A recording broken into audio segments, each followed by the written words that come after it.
Well, Amare Stoudemire has retired from the NBA.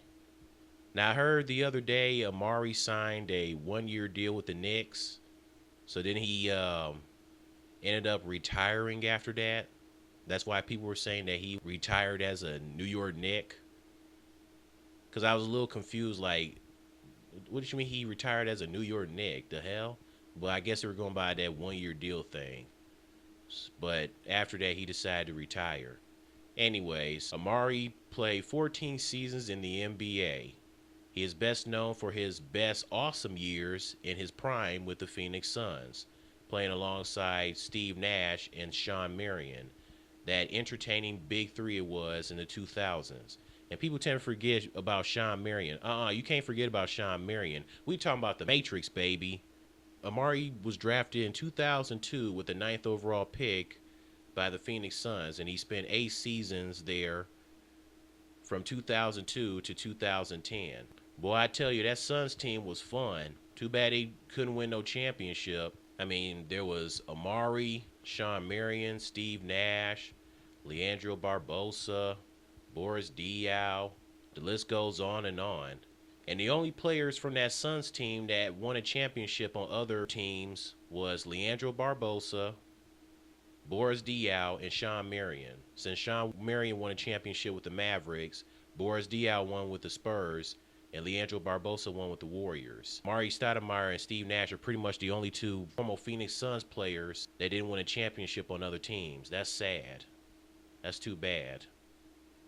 But either way, Amare still had a great career.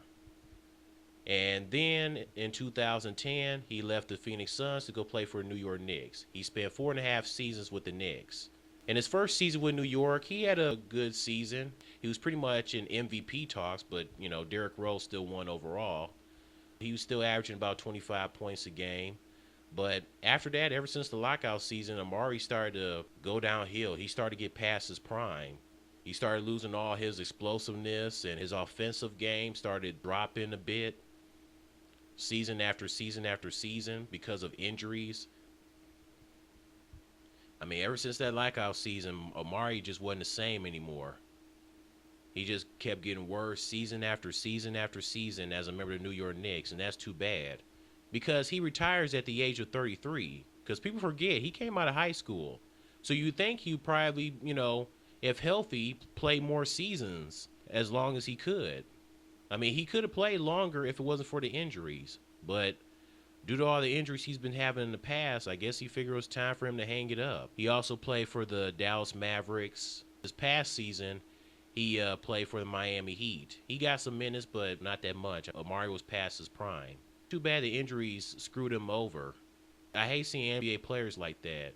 That microfracture knee surgery ain't no joke. The same thing happened to my man Chris Webber. Not to mention Antonio McDyess. Antonio McDyess, you could say, was like the 90s Amare Stoudemire, except with better defense. Antonio McDyess, he was a good defender. Amare wasn't that great of a defender. Antonio McDyess, when he was with the Nuggets and the Suns, man, that dude had some nasty hops. He was nasty. Amare, it was a pleasure watching you during your prime years in the Phoenix Suns with Steve Nash and Shawn Marion and Leandro Barbosa and Boris Diaw and Rajah Bell and Quentin Richardson, etc. Good luck with what you do next. Too bad injuries screwed you over. Besides, you'll always be remembered as a Phoenix Sun. I mean, his best years was when he was with Phoenix, clearly. Like I said, he was only in his prime in his first year with the Knicks. But after that, he was past his prime. He not retiring no New York Knick. I'm sorry. But he should and will retire as a Phoenix Sun. Him and hopefully Shawn Marion as well. All right, see ya.